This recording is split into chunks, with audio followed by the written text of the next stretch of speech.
Hi hello friends అందరికీ నమస్కారం. ఈరోజు ఈ వీడియోలో జూన్ నెలలో ఇవ్వబోయే పెన్షన్లకు సంబంధించి కొన్ని మార్పులు చేర్పులు తీసుకుని రాబోతున్నారు. అలాగే కొత్త పెన్షన్లకు సంబంధించి మంజూరీ పత్రాలు జూన్ 1వ తేదీ నుండి అందించబోతున్నారు. రాష్ట్ర వ్యాప్తంగా కొంతమందికి మాత్రమే ఈ మంజూరీ పత్రాలను అందించబోతున్నారు.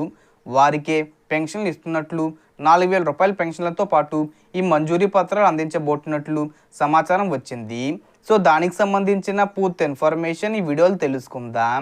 వీడియోని ఎక్కడ కూడా స్కిప్ చేయకండి ఫ్రెండ్స్, అండ్ కూడా చూడండి.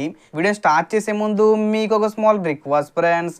ఏపీ గవర్నమెంట్ నుంచి పెన్షన్దారులకు సంబంధించి మరియు ఇతర పథకాలకు సంబంధించి ఏ చిన్న అప్డేట్ వచ్చినా మీరు మిస్ కాకుండా ఉండాలంటే వెంటనే మన ఛానల్ని సబ్స్క్రైబ్ చేసుకోండి. అండ్ సబ్స్క్రైబ్ చేసుకున్న వాళ్ళందరూ కూడా సబ్స్క్రైబ్ బటన్ పక్కన ఉన్న గంట సింబల్లో ఆల్ అని పెట్టుకోవడం మర్చిపోకండి ఫ్రెండ్స్. ఇలా పెట్టుకోవడం వల్ల నేను పెట్టే ప్రతి ఒక్క వీడియో మీరు నోటిఫికేషన్ రూపంలో పొందగలరు. అండ్ వీడియో మీద నచ్చితే లైక్ చేయండి ఫ్రెండ్స్. సో ఏమాత్రం లేట్ చేయకుండా వీడియోలోకి వెళ్ళిపోదాం. సో రాష్ట్ర వ్యాప్తంగా వితంతుల పెన్షన్ల కోసం ఏప్రిల్ 30 తేదీ లోపల దాదాపుగా 60,000 మందికి పైగానే లబ్ధిదారులు దరఖాస్తు పెట్టుకున్నారు. సో అప్లై చేసుకున్నటువంటి లబ్ధిదారులు పెన్షన్ ఎప్పుడు వస్తుందా అని ఎదురు చూస్తున్నారు. ఈ పెన్షన్లకు సంబంధించి ఈ మే మొదటి వారంలో పంపిణీ చేస్తామని చెప్పారు.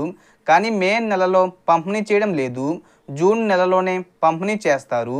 సో డిసెంబర్ 1, 2023 నుంచి అక్టోబర్ 31, 2024 మధ్య కాలంలో మరణించిన ఎన్టీఆర్ భరోసా పెన్షన్దారుని భర్తకు వెంటనే వితంతు పెన్షన్ పొందేందుకు అవకాశం కల్పించినప్పటికీ లబ్ధిదారులు అవసరమైన డేటా సచివాలయంలో అందించకపోవడంతో లబ్ధిదారులను గుర్తించే ప్రక్రియ ఆలస్యమైంది.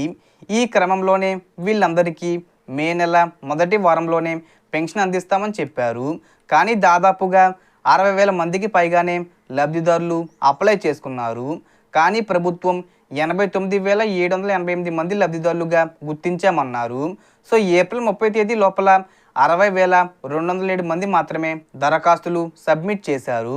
రిమైనింగ్ వాళ్ళకు కూడా అవకాశం ఇచ్చింది. సో ఇంకా ఎవరైనా ఈ పెన్షన్లకు అప్లై చేసుకోకపోతే మీ గ్రామవార్డు సచివాలయంకు వెళ్ళి అప్లై చేసుకోండి. జూన్ నుండి మీకు పెన్షన్స్ అయితే ఇస్తారు. అలాగే మంజూరీ పత్రాలు కూడా ఇవ్వడం జరుగుతుంది. సో జూన్ 1వ తేదీన 4,000 రూపాయల పెన్షన్ ఇస్తామని చెప్పారు.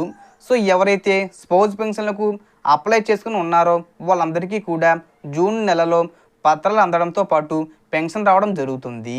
సో చాలామందికి కూడా ఈ స్పౌజ్ పెన్షన్లకు అర్హత ఉన్నా కానీ ప్రభుత్వం రిలీజ్ చేసిన లిస్టులో కొంతమంది పేర్లు లేవు. సో వారికి సంబంధించి ప్రభుత్వం గుడ్ న్యూస్ చెప్పింది. ఈ నెలాఖరులో మరో 2 అర్హుల జాబితా అంటే ఎలిజిబుల్ లిస్ట్ అనేది విడుదల చేస్తామని చెప్పారు. సో అర్హత ఉంటే గనక మీ పేరు అనేది సెకండ్ లిస్ట్లో ఉండడం జరుగుతుంది. అప్పుడు కూడా మీరు మీ పేరు లేకపోతే ఇక ప్రభుత్వం రిలీజ్ చేసేటటువంటి కొత్త పెన్షన్ల కోసం వెయిట్ చేయాల్సి ఉంటుంది. అలాగే కొత్త పెన్షన్లకు సంబంధించి ఎప్పుడు అప్లై చేసుకోవాలనేది చూసుకుంటే కొత్త పెన్షన్లకు సంబంధించి ప్రభుత్వం ఇంకా ఎలాంటి అప్డేట్ తీసుకురాలేదు. ఒకవేళ తీసుకువస్తే కనుక జూన్ మొదటి వారంలో అయినా లేదా జూన్ నెల ఆఖరులో అయినా తీసుకొని వస్తారు. ఎందుకంటే సంవత్సరానికి 2 సార్లు కొత్త పెన్షన్లకు సంబంధించి దరఖాస్తు చేసుకోవడానికి అవకాశం ఇవ్వాలి ప్రభుత్వం. సో స్పౌజ్ పెన్షన్లకు సంబంధించి దరఖాస్తు చేసుకొని ఎవరైతే ఎదురు చూస్తున్నారో వాళ్ళకి జూన్ 1వ తేదీన పెన్షన్ పంపిణీ చేస్తారు. వాళ్ళకి మంజూరీ పత్రాలు కూడా ఇవ్వడం జరుగుతుంది. అలాగే కొత్త పెన్షన్లకు సంబంధించి కూడా జూన్ నెలలో అప్లై చేసుకోవడానికి అవకాశం ఇచ్చే అవకాశం ఉంది. గవర్నమెంట్ పైన అదనపు భారం పడుతుంది.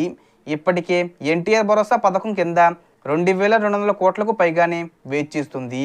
ఇప్పుడు తాజాగా జూన్ నెల నుండి 70,000కు పైగా పెన్షన్లు యాడ్ కాబోతున్నాయి. సో దీనికి సంబంధించి ఏ చిన్న ఇన్ఫర్మేషన్ వచ్చినా నేను వీడియో చేసి పోస్ట్ చేస్తాను. ఆ యొక్క అప్డేట్స్ మీరు మిస్ కాకుండా ఉండాలంటే వెంటనే మన ఛానల్ని సబ్స్క్రైబ్ చేసుకోండి. So total information the friends. మీకు ఈ వీడియో నచ్చితే లైక్ చేయండి, షేర్ చేయండి అండ్ సబ్స్క్రైబ్ చేసుకోండి. Thanks for watching.